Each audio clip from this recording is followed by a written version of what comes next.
We've got to move on. A shocking new study says that vaping might be linked to cancer. Not that shocking. It found e-cigarettes can cause similar DNA changes to cells as smoking, leading experts to claim that vaping does not seem as harmless as originally billed.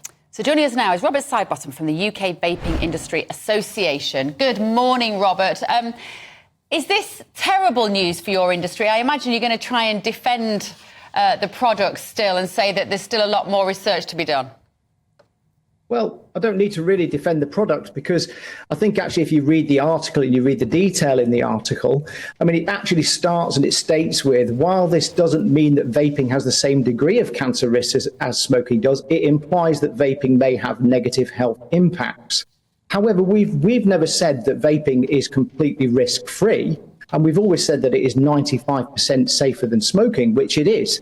And I think that Hang on, Robert, can we just stop you there? How do you know it's 95% safer than smoking?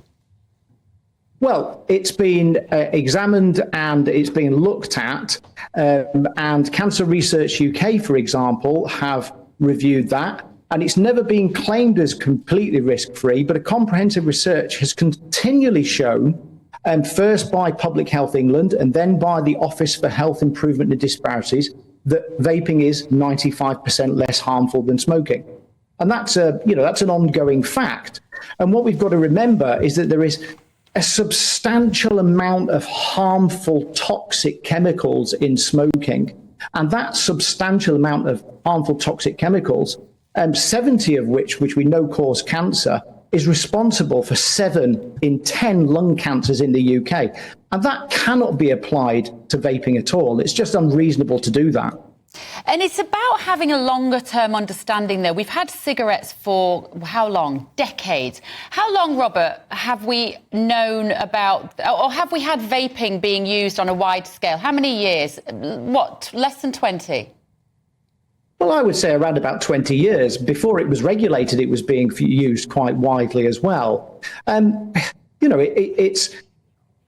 We accept that further research needs to be done. And actually, we welcome studies into the health impact of vaping, as we want to give every former smoker the full confidence that vaping is considerably safer than smoking. And that's the important message. But that's about the former smokers. What about the young people who are taking up vaping, Robert? It's better not to vape. It's better not to vape at all. And we know why they take up smoking, because you lure them into your shops with silly flavours called bubblegum. Well, we can get into the flavour debate. That's no problem at all, because, adults like flavours. Particularly I love squashy sweets. And just because they're a squashy sweet and they're multicoloured doesn't mean to say that adults can't have flavours. And we can get into that. But these products, and let's be absolutely clear, are not for children. They are an age-gated product that are for adults only. And that is exactly who they should be sold to. I'm so sorry, Rob, we've run out of time, but hopefully this research will show that they certainly are not for children. And I, for one, would be shouting that from the rooftops as long as I can.